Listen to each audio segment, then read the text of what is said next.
நான் வந்து 8 இயர்ஸாக எஸ்ஜேடியில் இருக்கேன். இப்போ சென்னை எஸ்ஜேடியில் வந்துட்டு இருக்கேன். நான் ஃபஸ்ட்டு எஸ்ஜேடி வந்தப்போ அங்கே வந்து மெஸ்ஸோட ஃபீஸ் வந்துட்டு per டேக்கு 250 தான். இப்போ வந்துட்டு சென்னை எஸ்ஜேடி வந்து இப்போ லாஸ்ட் 2 இயர்ஸாக எங்களுக்கு வந்து 350 ருபீஸ்க்கு பண்ணிகிட்டு இருக்காங்க.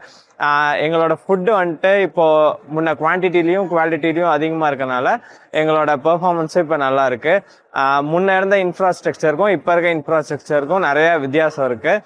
முன்ன நாங்கள் வந்துட்டு பெரிய எக்யூப்மெண்ட்ஸ் இல்லாமல் ப்ராக்டிஸ் பண்ணிகிட்டு இருந்தோம். இப்போ எங்களுக்கு வந்து இன்டர்நேஷ்னல் லெவல் எக்யூப்மெண்ட்ஸ் கொடுத்துருக்காங்க. International level coaches and foreign coaches கொடுத்ததுனால எங்களுக்கு ரொம்ப இன்ஸ்பிரேஷனாக இருக்குது. எங்களுக்கு நிறையா ஒர்க் பண்ண வந்து மோட்டிவேஷனலாக இருக்குது. அடுத்து இப்போ எங்கள் ஹாஸ்டல் மேட் வந்துட்டு எங்களுக்கு வந்து ஏசி கேட்டிருக்காரு ரூமில். அது வந்துட்டு எங்களுக்கு ஒரு ப்ராக்டிஸ் செஷன் முடிச்சுட்டு வந்துட்டு அங்கே ரெஸ்ட் எடுக்கிறதுக்கு வந்துட்டு இந்த கொசு கடி இதெல்லாம் இல்லாமல் இருக்கிறதுக்கு ஏசி வந்து ரொம்ப முக்கியம். ஏன்னா வந்துட்டு நாங்கள் எந்த அளவுக்கு ரெஸ்ட் எடுக்கிறோமோ அந்த அளவுக்கு தான் எங்களால் நல்ல பெர்ஃபார்ம் பண்ண முடியும், நல்ல மெடல் பண்ண முடியும்.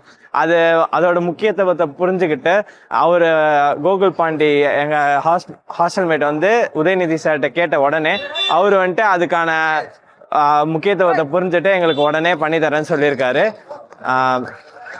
இதை வந்துட்டு பண்ணுற உதயநிதி சாருக்கும் நம்ம சிஎம் சாருக்கும் ரொம்ப ரொம்ப தேங்க்ஸ்.